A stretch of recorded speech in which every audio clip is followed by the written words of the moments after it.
Écoutez, moi les lobbies, ça fait des années que j'en entends parler, les lobbies qui nous empêcheraient de faire, qui nous empêcheraient d'agir. Faut me donner un exemple, il faut me donner un exemple.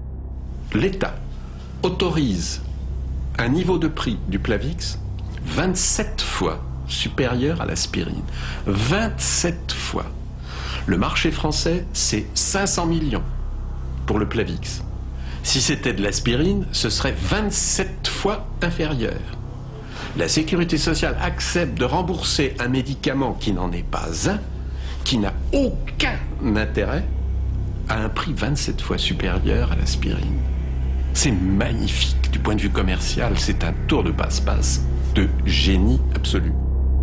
Regardez ici, on est au bord d'une rivière, un paysage plutôt bucolique, a priori rien d'anormal, sauf si on a un compteur Gégère.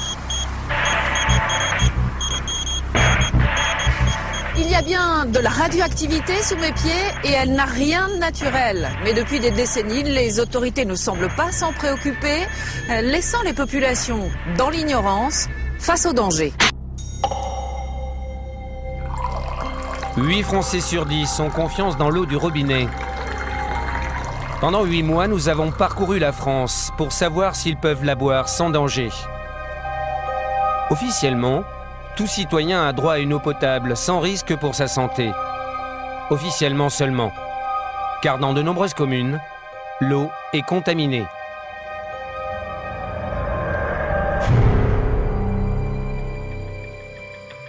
Partout en France, les distributeurs ajoutent de l'aluminium dans l'eau pour la rendre plus limpide. Parfois, en trop grande quantité. Maxi 2320 ? Vous vous rendez compte que la santé de ces gens-là est en danger? C'est incroyable. Vous avez envie, vous, d'avoir une maladie d'Alzheimer? Ben, pas moi. L'aluminium favoriserait la maladie d'Alzheimer. Près de 3 millions de Français ont bu au moins une fois de l'eau non conforme en aluminium.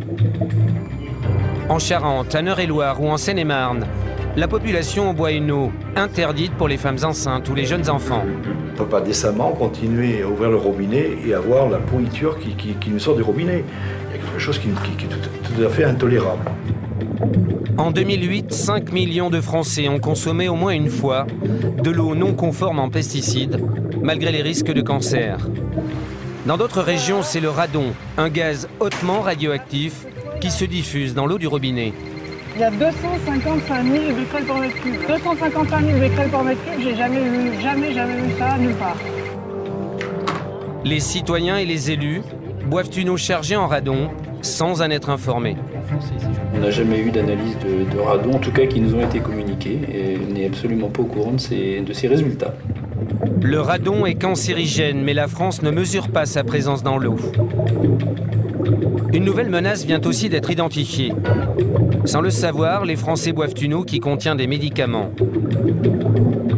En Normandie, dans le centre, en Charente, en Île-de-France ou en Auvergne, nous avons recueilli les preuves de ces pollutions. Nous les avons présentées aux compagnies de l'eau. Enfin, c'est des trucs, ça ne doit pas sortir de la maison, ça. C'est pas des trucs de mon public. Hein. Ce truc-là, là. Et vous avez quelqu'un en interne qui vous a donné ça. C'est pas des documents. Voilà, d'ailleurs, c'est un document interne. Nous avons aussi interpellé l'État, censé protéger notre santé. Est-ce qu'on peut couper l'émission? On coupe l'émission. Voilà, c'est tout. 40 millions de Français boivent régulièrement l'eau de leur robinet. Plongés à nos troubles dans ce produit alimentaire et ses poisons cachés. Pour moi et pour ma famille. Pour les plus fragiles. Pour tous. Nous pouvons faire des choix personnels. Pour nous protéger et protéger notre entourage. La grippe A H1N1 n'est pas une maladie anodine. Elle peut avoir des conséquences graves. On peut tous faire quelque chose pour en limiter la propagation. Contre la grippe, la meilleure protection, c'est la vaccination. Il n'y a pas beaucoup de matière active pour ce vaccin et donc du coup on a mis un adjuvant qui va stimuler les défenses immunitaires et du coup ça va un peu trop stimuler un certain nombre d'individus qui peuvent faire des réactions et développer des maladies. on est dans des discours alarmistes et des campagnes de publicitaires. On veut une dynamique citoyenne où les gens aient tous les éléments pour prendre leurs décisions sereinement. La campagne de vaccination se déroulera progressivement. Vous pourrez vous faire vacciner dès que vous aurez reçu par courrier un bon de vaccination. Les gestes de chacun font la santé de tous. Stop au virus de la grippe. Pour toute information, connectez-vous sur pandémie-grippal.gouv.fr. Ce nouveau vaccin anti-H1N1 a été créé en un temps record, du jamais vu dans toute l'histoire de la vaccination. Lorsqu'on lui apprend qu'en France, les experts du ministère de la Santé ont établi la liste des personnes à vacciner prioritairement et qu'elle concerne notamment 800 000 femmes enceintes, il s'inquiète. Au moins l'un de ces vaccins contre cette nouvelle grippe contiendra du mercure, par exemple, ce qui est un poison très toxique, une toxine neurologique qui a été retirée de tous les vaccins routiniers pour les enfants, mais qui sera pourtant présent dans le vaccin contre la grippe H1N1. Et je ne pourrai jamais conseiller à une femme enceinte de prendre un vaccin qui contient du mercure. Ce composé du mercure, utilisé comme conservateur dans les vaccins.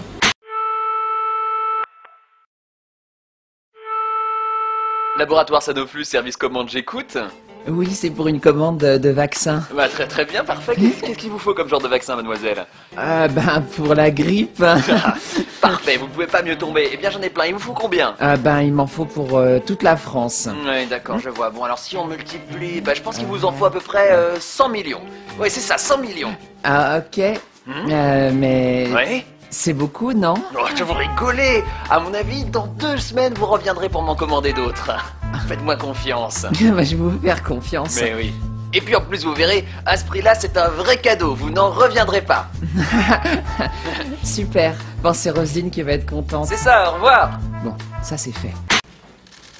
J'ai négocié dans un contexte que vous connaissez de production mondiale limitée l'acquisition de vaccins à hauteur de 94 millions de doses avec 3 industriels, Sanofi, GSK et Novartis. Ça représente 1 milliard d'euros au point de vue coût.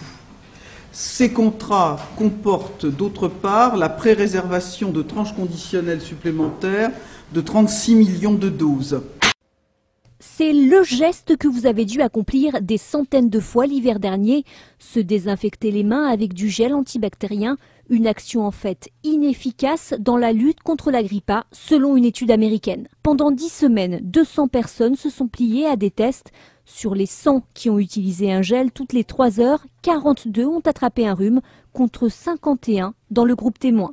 De la même façon, 12 utilisateurs de la solution hydroalcoolique ont été infectés par le virus de la grippe H1N1 contre 15 chez ceux qui n'ont utilisé aucun désinfectant.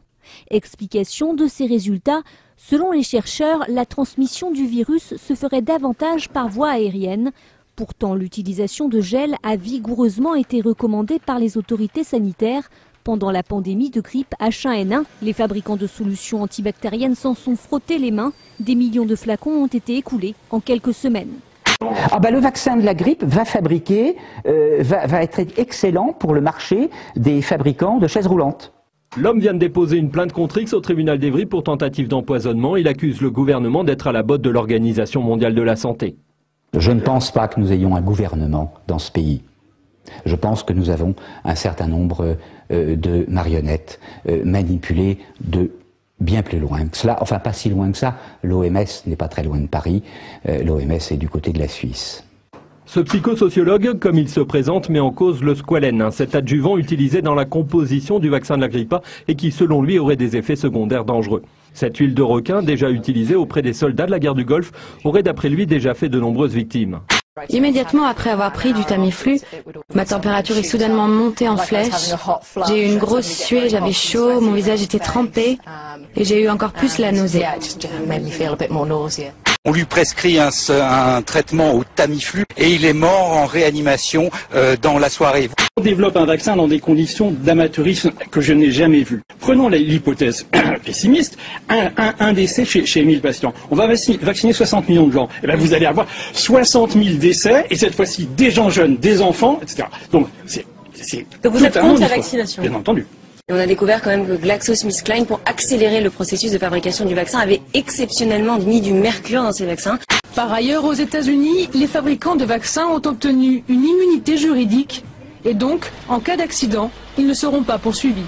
On a quand même dépensé 1,5 milliard, parce que n'oubliez pas qu'il y a les vaccins, mais il y a le Tamiflu.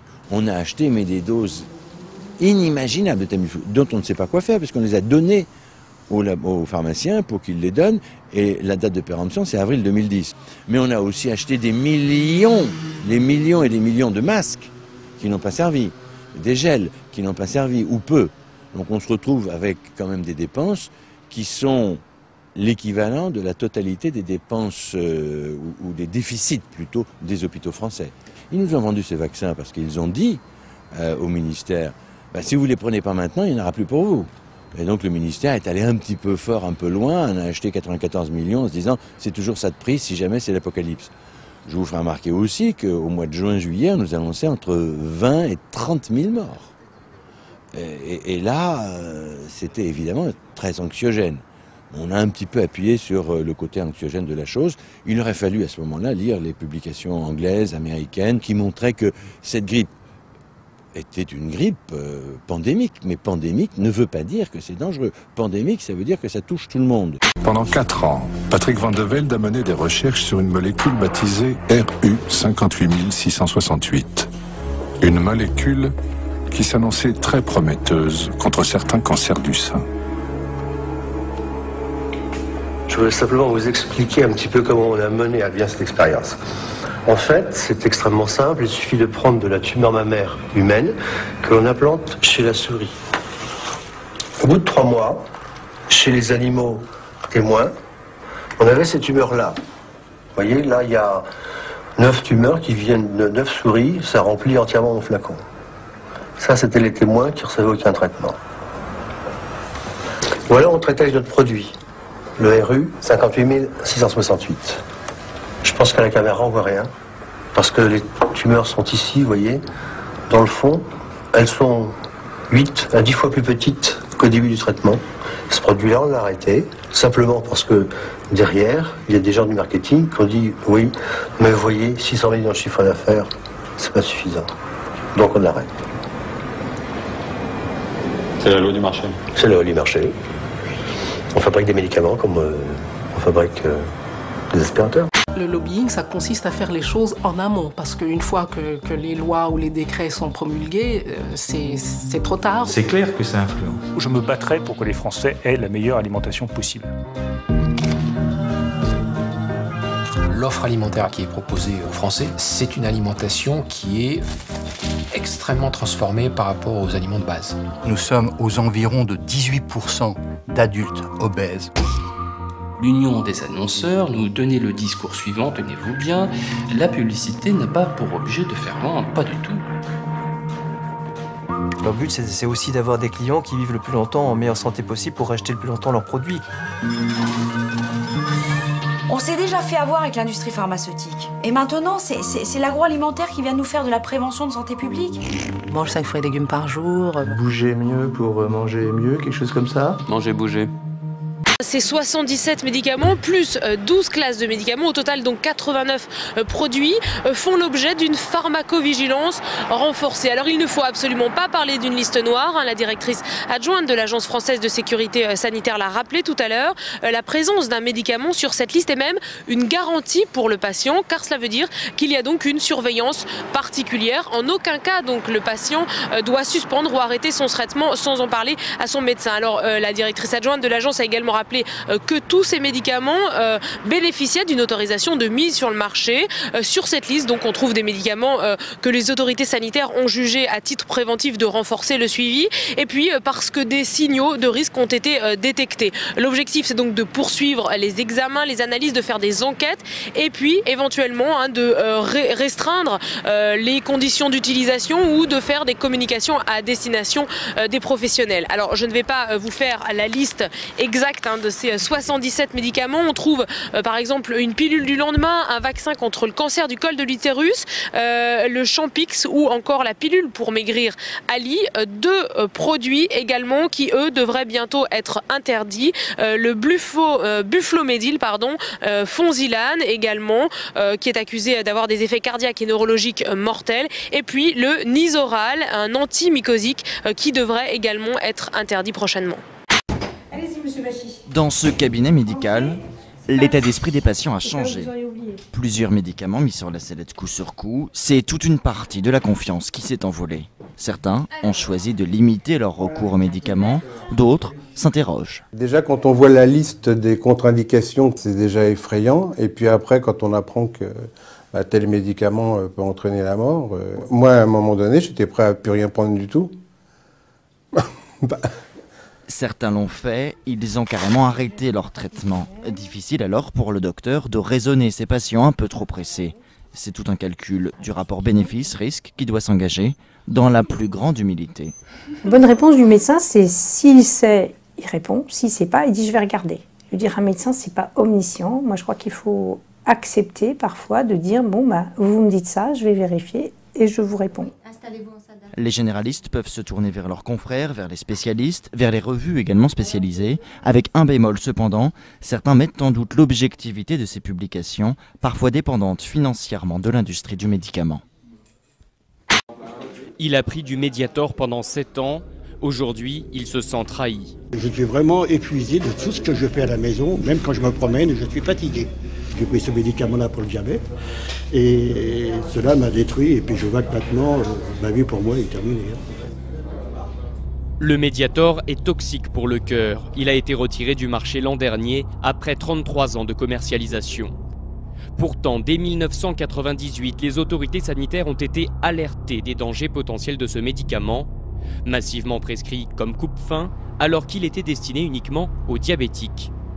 La preuve que le système français fonctionne mal, selon Jean-Marie Le Guen. Il y a des conflits d'intérêts qui sont ceux bien connus malheureusement, c'est-à-dire l'influence tout à fait disproportionnée de l'industrie du médicament dans toute la chaîne de soins. Il faut savoir que l'information des médecins sur les médicaments se fait essentiellement par l'industrie, que la formation continue des médecins et une partie de la formation initiale est très largement subventionnée par les laboratoires. Plusieurs plaintes ont été déposées. Le parquet de Paris a ouvert une enquête préliminaire. Entre 1999 et 2009, le Mediator a coûté 423 millions d'euros à la sécurité sociale. La caisse d'assurance maladie annonce qu'elle fera valoir ses droits contre le laboratoire qui a commercialisé le médicament. Pour la pneumologue Irène Frachon qui a dévoilé le scandale, la démarche est habituelle. La sécurité sociale a toujours cherché à ce moment-là à obtenir et obtient régulièrement le remboursement des frais engagés concernant le préjudice subi. Pour l'heure, le responsable de la CNAM étudie la possibilité d'intenter une action politique globale. Il pourrait donc se rallier aux victimes qui ont porté plainte contre le fabricant du médicament. Mais la procédure est longue pour monter les dossiers médicaux. Surtout, qui va payer? La question aujourd'hui, c'est de savoir si la sécurité sociale va prendre en charge les frais nécessaires pour réaliser les examens afin de savoir si les consommateurs de Mediator souffrent ou non d'une valvulopathie. De sa date de commercialisation à son retrait du marché, le Mediator a été utilisé par 5 millions de Français et pourrait être à l'origine de 500 à 2000 décès. Difficile de ne pas faire un lien entre la mutation de Nicole Bricq et l'affaire de la suspension des forages au large de la Guyane. L'ex-ministre de l'écologie s'était en effet opposé à l'exploitation des puits de pétrole dans cette zone, mais ils auront bien lieu. Une décision étonnante qui semble aller à l'encontre des convictions de Jean-Marc Ayrault et de plusieurs membres du gouvernement. J'ai ici une proposition de loi qui avait été signée à la fois par Jean-Marc Ayrault, par Christiane Taubira et par Delphine Batho. Et on disait non, on ne veut pas d'exploration et évidemment d'exploitation non seulement des gaz et huiles de schiste, mais aussi de l'offshore profond. Et c'est une proposition de loi qui est co-signée par Jean-Marc Ayrault, actuel Premier ministre. Absolument, absolument. Alors comment expliquer cette volte-face gouvernementale? Il y a tout d'abord les élus guyanais qui étaient favorables à ces forages, les retombées économiques et fiscales n'étant pas négligeables. Mais ce sont surtout les lobbies qui ont su se faire entendre. Shell, qui avait engagé 250 millions de dollars dans l'opération. Son concurrent Total, qui l'a soutenu, mais aussi l'Union française des industries pétrolières. Tous ont su faire pression sur l'Élysée et Matignon. Sur la première décision, non seulement on renonce, mais en plus on rétrograde la ministre en charge de ce sujet. C'est des arrangements entre amis et c'est une forme de trahison à l'égard des électeurs. Le dossier va désormais être repris par Delphine Batho, la nouvelle ministre de l'écologie. La même qui, en juillet 2011, avait signé le projet de loi contre l'exploitation de l'offshore profond. Shell believe in values. Honesty, integrity and respect for people. Shell also believes in the fundamental importance of trust, openness, teamwork and pride in what we do.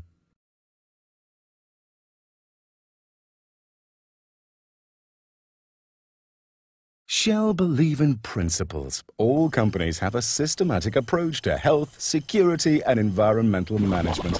In order to achieve continuous performance improvement, we continually look for ways to reduce the environmental impact of our operations, products and services.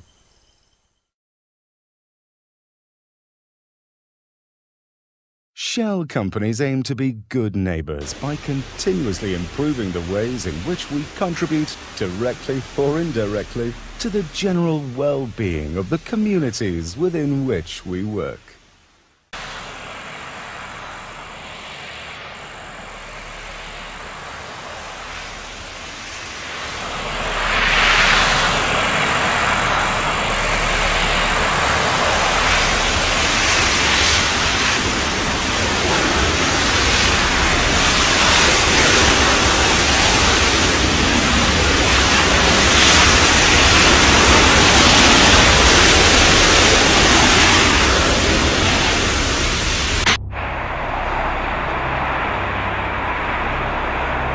Nous avons tous besoin de pétrole.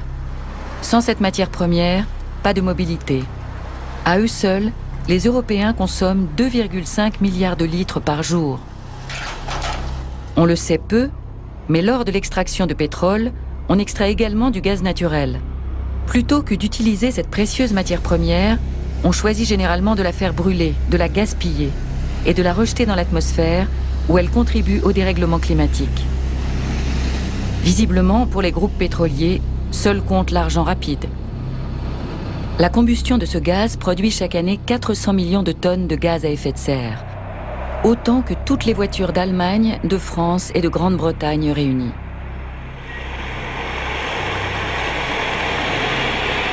Dans des pays comme la Russie, le Gabon ou comme ici au Nigeria, les multinationales pétrolières font des affaires aux dépens des individus et de l'environnement.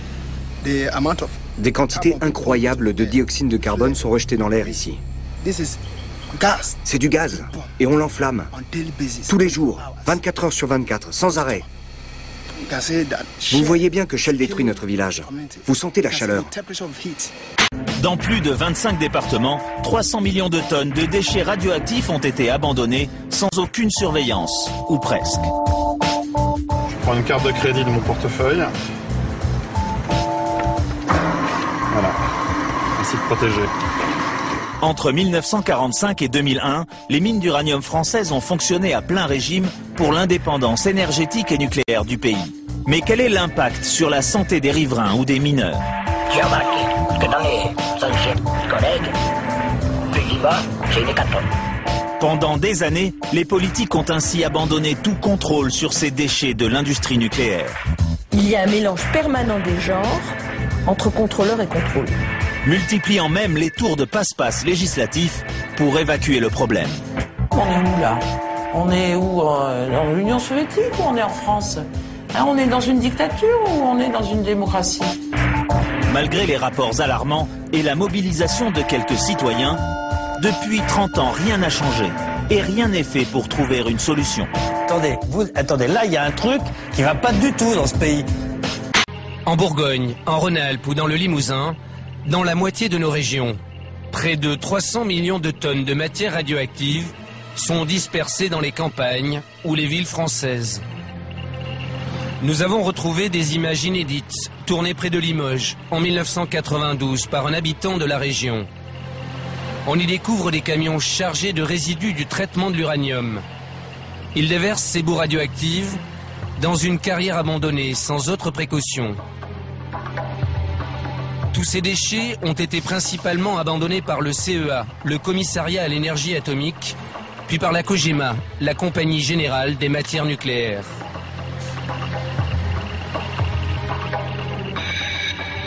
De 1946 à 2001, ces deux entreprises contrôlées par l'État ont exploité 210 mines d'uranium sur le territoire français. Pendant 55 ans, elles ont fourni le combustible nécessaire pour alimenter nos centrales nucléaires et fabriquer nos bombes atomiques. Pour cette physicienne nucléaire réputée, le CEA et la COGEMA se sont crus tout permis. La COGEMA a stocké en catimini des déchets très radioactifs. En 1992, il a surpris des camions décharger ces fûts, qu'il a photographiés avant qu'ils ne soient enterrés. J'ai vu des camions qui arrivaient la nuit avec les stampilles de déchets radioactifs et qui balançaient tout là, dans cet endroit-là. Officiellement, 176 000 fûts contaminés par le Yellow Cake, ce concentré d'uranium destiné à nos centrales nucléaires, ont été largués en pleine nature. Il y a eu toute une époque aussi, il y a tout un tas de fûts concassés ou pas, pleins ou pas, qui sont mis là, des milliers de fûts. Des milliers de tonnes de déchets radioactifs de nature inconnue que l'administration a laissé disparaître. Munis de ces preuves, les associations du Limousin ont décidé de porter plainte pour abandon de déchets, pollution et mise en danger de la vie d'autrui.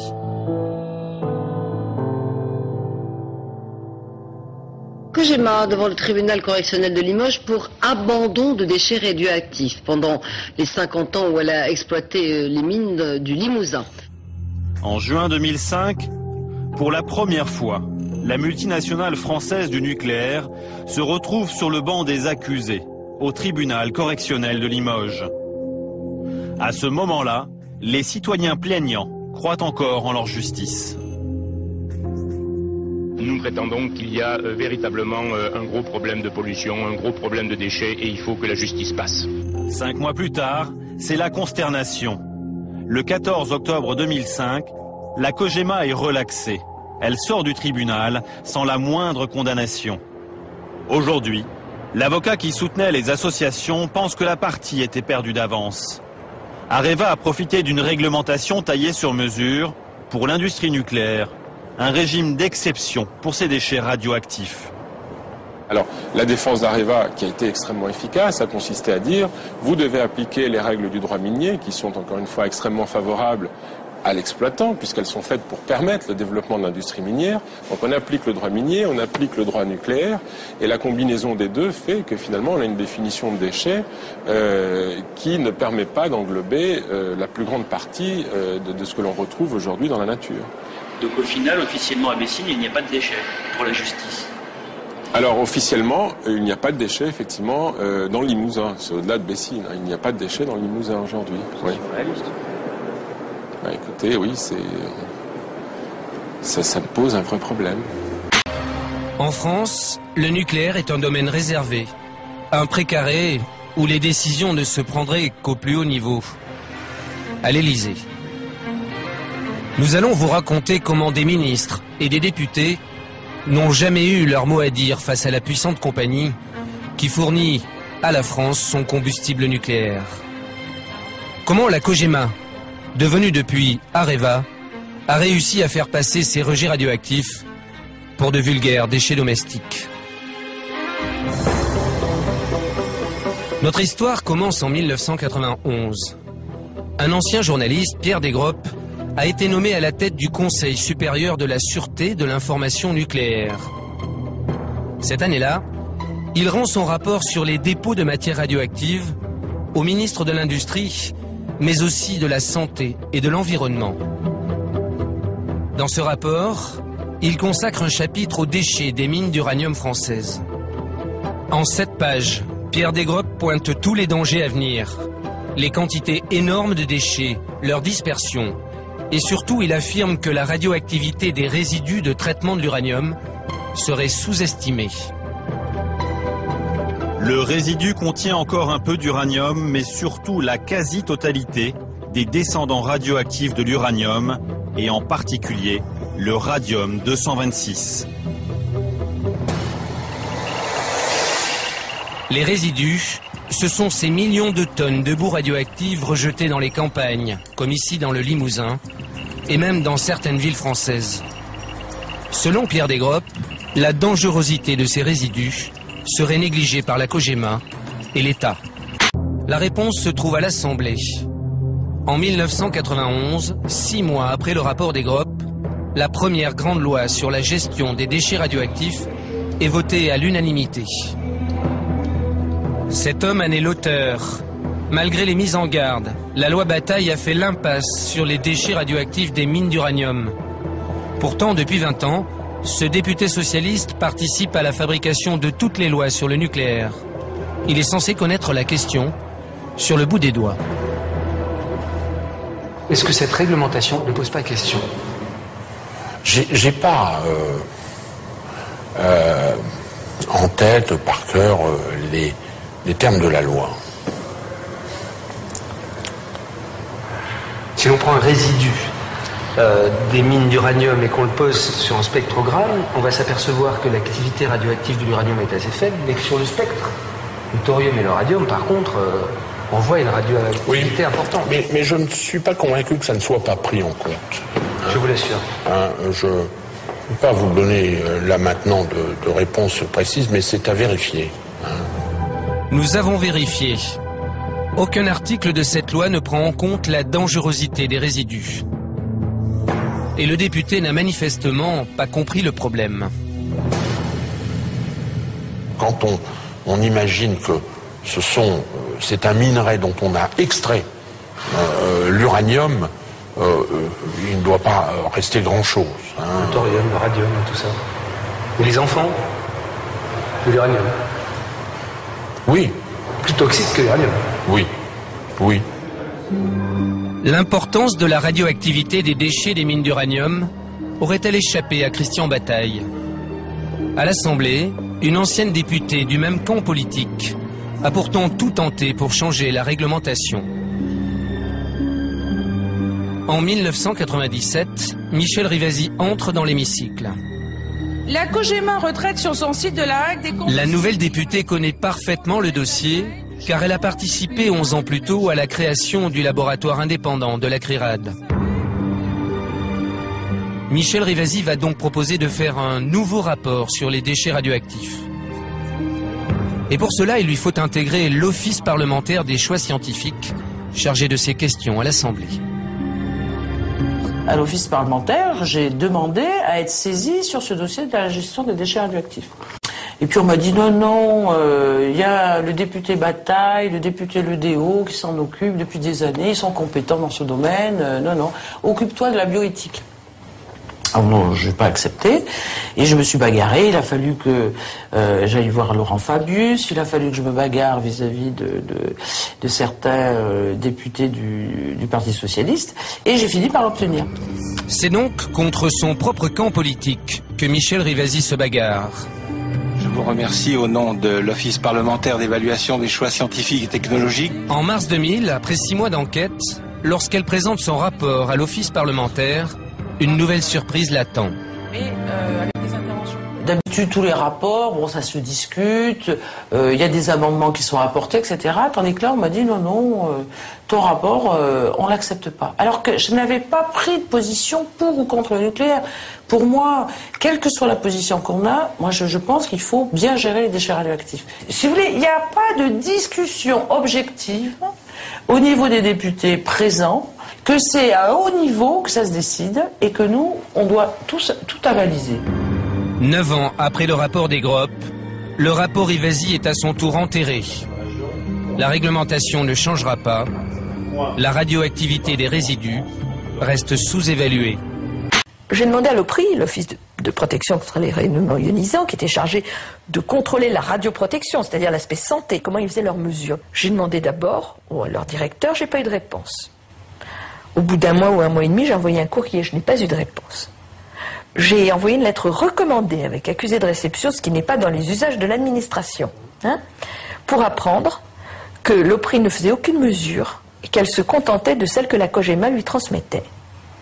Donc nous avons en fait un système dans lequel il y a un mélange permanent des genres entre contrôleurs et contrôlés. C'est-à-dire que ceux qui sont chargés du contrôle sont en réalité ceux qui sont chargés de faire en sorte que l'industrie du nucléaire n'ait strictement aucun problème de quelque nature que ce soit. Ça fait 20 ans maintenant, même plus de 20 ans, que 300 millions de tonnes, c'est pas rien, ont été disséminées dans 25 départements français. Ça veut dire qu'il y a plein de régions concernées. Est-ce que vous avez le sentiment que c'est un problème grave qu'il faut prendre enfin à bras-le-corps? Non, c'est pas bien d'utiliser des résidus, des éléments excavés de mines, de ça ou d'autres choses d'ailleurs. C'est pas le seul sujet. Pour faire des remblais et de surcroît, à quelques endroits, on peut faire des quartiers à côté, un stade municipal ou je sais pas quoi. Bon, moi mon problème est assez simple, c'est récupérer le retard, être transparent et pour prendre les mesures, avoir de l'information objective. Et en même temps, mon métier aussi, ma responsabilité, c'est d'être prudent dans tous les sens. Prudent, principe de précaution, et prudent pour qu'il n'y ait pas un affolement là où c'est pas objectivement justifié. Je me méfie des deux. On vous sent très concerné par le sujet, on sent que vous avez envie de prendre des décisions, mais vous savez ce que c'est quand on est dans les bureaux, on est parfois un peu loin de la réalité. La réalité, c'est ça. La réalité, ce sont ces bouts de résidus ou cailloux qu'on a rapporté des endroits où nous avons tourné. Donc vous les voyez, il y a le sigle nucléaire, je prends ça avec délicatesse parce que ça peut être dangereux. Je branche un Radex et on va voir ce que ça donne tout de suite. Donc vous entendez que le compteur crépite, le compteur est en train de monter, il est à plus de 8, 9... Ça y est, il sature, le compteur est en train de saturer, donc on est bien au-delà des normes. Ça veut dire que si on reste autour de ce boîtier pendant un certain temps, il y a des risques non négligeables de cancer. Je ferme, boîtier plombé, je ferme, c'est pas la peine qu'on prenne des risques et qu'on vous s'en fasse prendre. Ce qui nous a étonné, nous, c'est que ça, on l'a trouvé dans des sites où il y a des enfants qui vont jouer. On l'a trouvé au bord d'une rivière. Mais pourquoi on fait? On l'a trouvé près d'un parking, d'un truc de ski de fond. Donc vous comprenez, il y a des enfants qui vont là. Et pourquoi vous n'avez pas téléphoné ce jour-là que je viens de voir? Ah ben écoutez, on vous téléphone comme vous voulez. Mais non, mais attendez, mais voilà, c'est là. Ça dans un... Enfin, je veux dire... Non, mais c'est là, c'est là. Si vous m'expliquez que vous trouvez un produit dangereux, d'abord vous avez une obligation légale, qui est l'article 40. Ouais. Vous devez me prévenir, c'est une obligation, enfin toute personne détentrice de l'autorité.